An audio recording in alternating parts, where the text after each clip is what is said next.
Yeah, we'll start with recruiting. Yeah, so today's a big day for the program, our first fall signing day, and we're pleased to add two players to the family that we think will be immediate impact guys. I'll start with Terrio, one of the best players in the country, one of the best players in our home state. Really benefits from playing in one of the best programs in high school basketball in Texas. Nick does a great job. Kimball has a lot of history and tradition there, so whenever you get a player from Kimball, you know you have a little bit of a benefit because it's just one of the best, well-coached programs in the state.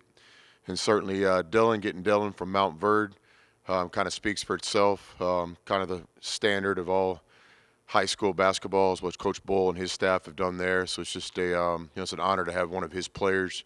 Dylan's a high character guy. Got special written all of them. Him and Terrio both, I think, will have a chance to make immediate impacts for a lot of different reasons. But at the top of the list, I think how they've been coached, and not only in high school, both had big time summer AAU grassroots experiences, two of the best programs in the country. So we're getting two talented guys that have been coached, and that's always kind of what we're looking for in recruiting.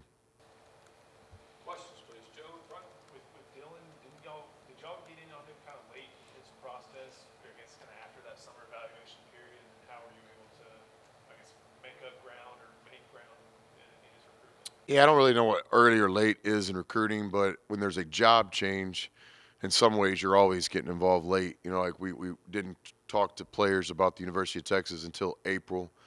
And Dylan was a guy that I don't want to speak for him, but had a kind of a list of schools. He had taken some early official visits, and then we watched him in the summer. Obviously, he's one of the best players in the country, and he opened up his recruitment a little bit midsummer. Not that he'd ever closed it, but he kind of had an idea.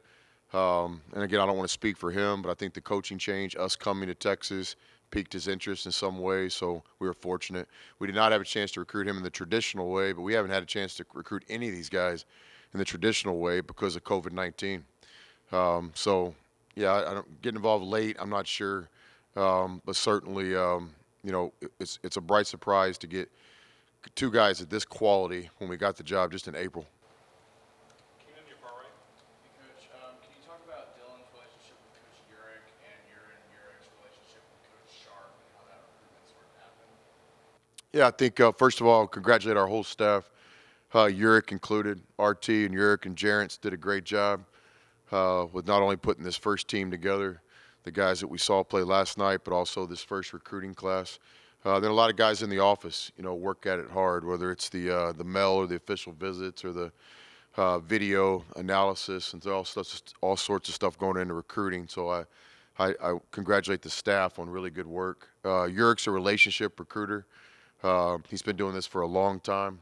He's really good at what he does. I think recruiting is only a small part of who Urick is. I think he'll be a future head coach sooner than later. As long as we can keep him here in Austin, it's a blessing. But he's a future head coach, in my opinion. Bob in the front. How much do you think recruits in general, maybe these two specifically, care about the buzz that you're creating?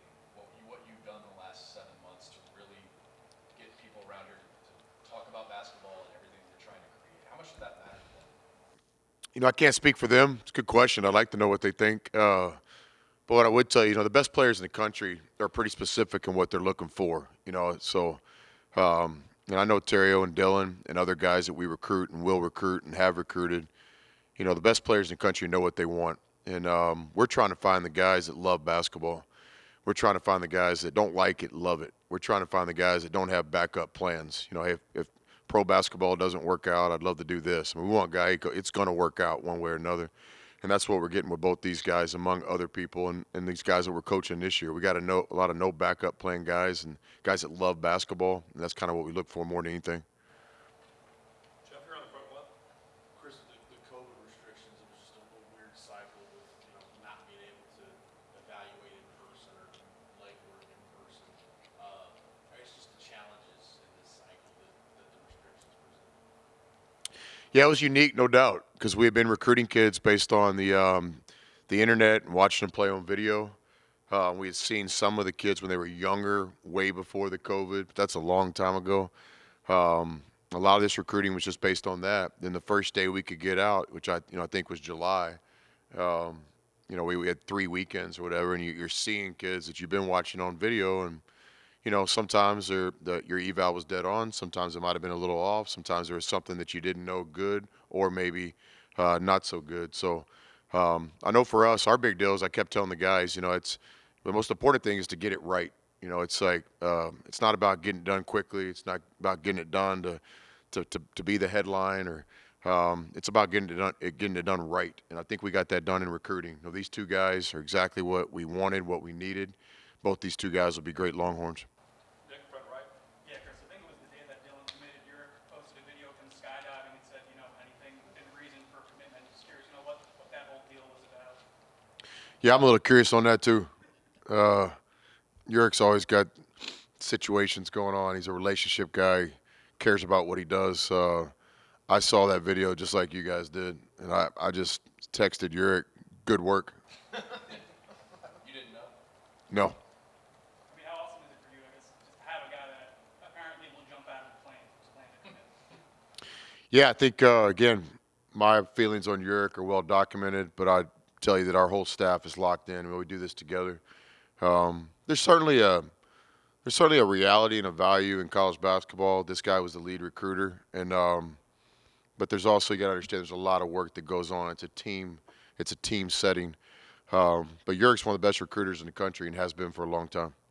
Brian in front. I want to ask about Saturday and just the kind of the matchup of the two teams, but mostly from a scheduling standpoint. TV pits Duke, and they get Kansas, Michigan State, all these kind of glamour teams for a game. I mean, is that something you want to do? You want to have Texas in these super early season mega matchup type of deals, just for recruiting, or I don't know, exposure, or and the challenge. Yeah, I think Texas has always been in those games, though. Coach Barnes, Shaka was in those games. The opening game, it seems to be those four teams are kind of in a rhythm, and I think that's more about the coaches maybe than even the players, right? The players change, and I think those guys have earned to be on that stage. Coach Izzo and Coach K and Cal and Coach Self. So, yeah, if they wanted to make that a 5-man party, we'd be more than welcome to come. But if not, we're just going to continue to try to find the best opportunities. This year's no different. I would argue Saturday night's game is the biggest game in college basketball. That's how I feel. And just real quick about this was a home and home contract that got pushed for COVID and all that. What was your conversation with Coach Few about them coming here next year? Because that's going to be a massive early game in Moody. Yeah, I think with Coach Few is just somebody we have a lot of respect for. We're in the process of scheduling him when we were at Texas Tech. We want to play the best. The first thing you got to do if you're going to win the fight is get in the fight. And so, Gonzaga is one of those teams. I think the most impressive thing about Coach and their program is the consistency, right? When the deal just started, you thought of Adam Morrison. I coached against that team, but now it's like there's been 15 Adam Morrison since Adam. It's like the consistency's just been unparalleled. There might be a couple people that are in the same neighborhood, but what Coach has done from a consistency standpoint, and that's what we strive to build here in Austin. We're really appreciative of the game. Should be 2 great basketball games in this home and home series, and we're looking forward to the opportunity Saturday night. We're going to win that game Saturday night no matter what the scoreboard says, because we're going to learn so much about ourselves. And if we win or we run out of time, it's going to be a win for our program. It's exactly what we need early season to kind of see where we're at. Joe in front with the guys that you targeted, with the guys you signed. You're recruiting against overtime. You're recruiting against Australia. You're recruiting against G League. How do you do that in this environment? That's kind of early. How that all plays out. I think all of us in college basketball, and even in the pro basketball, I think what I would tell you is there's communication going on that's decent between everybody. And just like everything, there's going to be some good, some bad. There's going to be some people laying in the weeds, but more than not, our game is a pretty good game. I think negativity always sells. That's the press line. That's the story. Controversy, we all get it, but the reality of it is the NBA works really good with college basketball. And the G League works pretty good with college basketball, so we're all in it. What we're doing here is we're just recruiting kids in a transparent way, just exactly kind of what they're looking for and what we're looking for. And so it'll just be interesting to see how this thing plays out. It's just so easy early.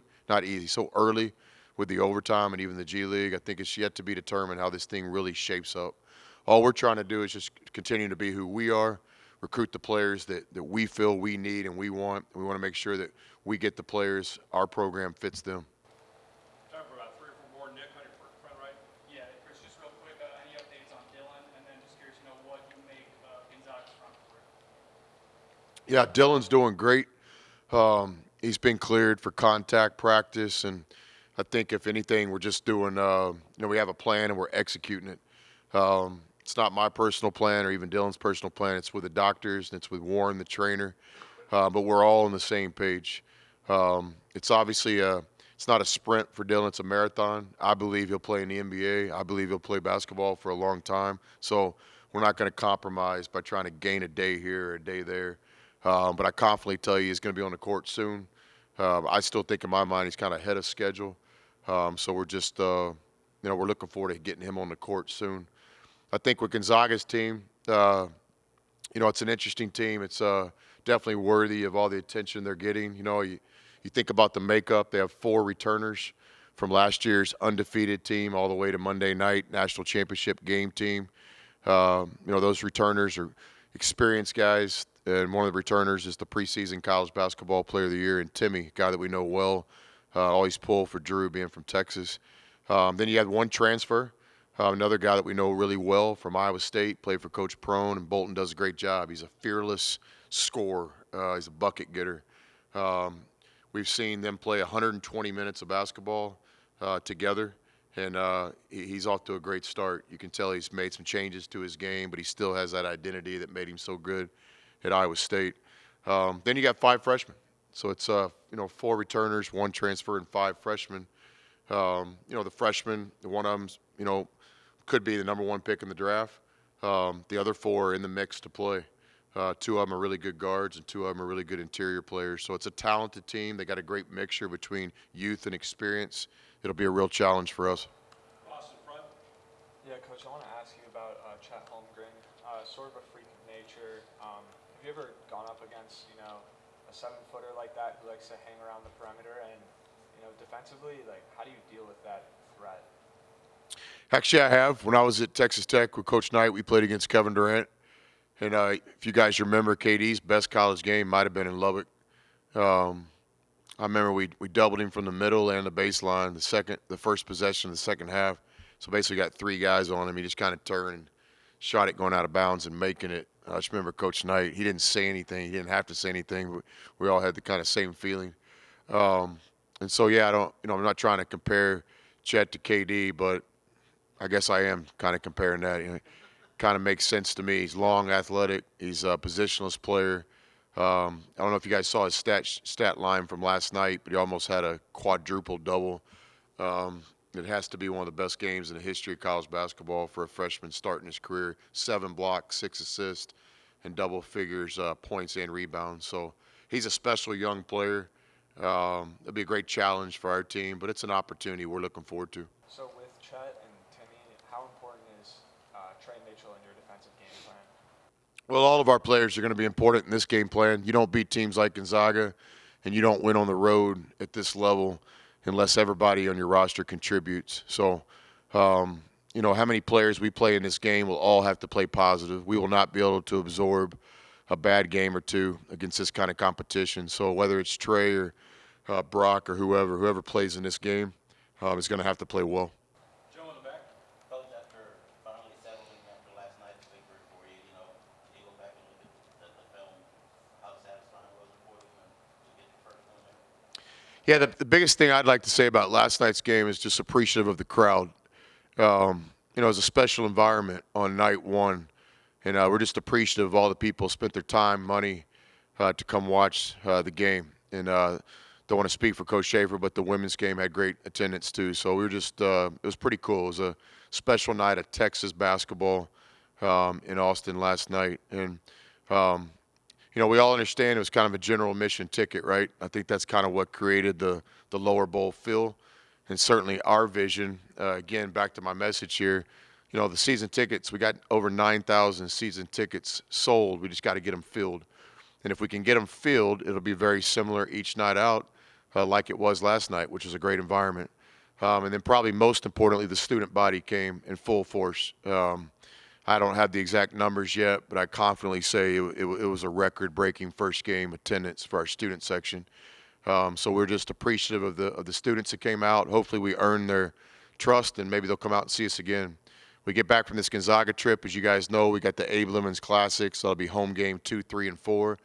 We're just looking forward to that, and we're looking forward to some great home court advantage like we had last night. Drew, back on Timme for a minute, obviously comes from the best high school program in Texas.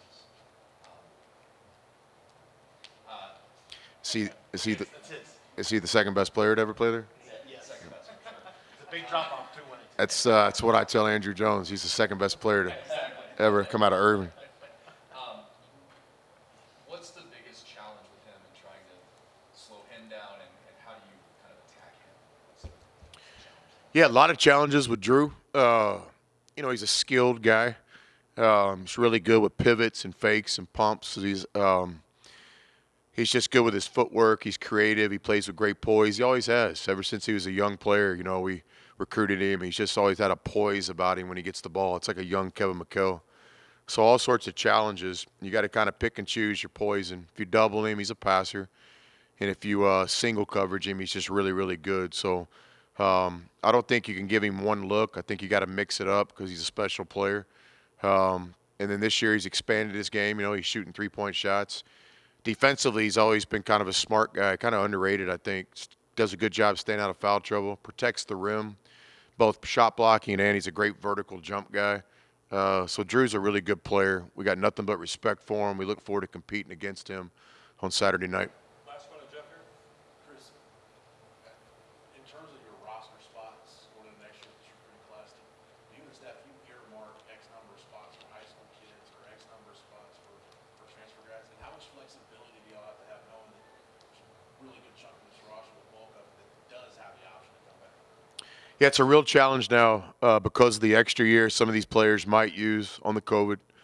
Because of the transfer rule now and the portal not having to sit out, it's really hard. Like, you look at our roster and tell me how many spots we have. It's really difficult. We know Creative and Jace, it's their last year of college eligibility. We know some other guys, most likely, probable, possibly in my mind. I think they're gone, but you just wait and see. We didn't make the rules. The rules are there. You just kind of wait and see. So instead of spending time on that, we just spend time on the singular focus of getting the best players we can. We're in the business of getting talent, and we don't sit around thinking, well, we probably need to get a high school kid here, that kid there.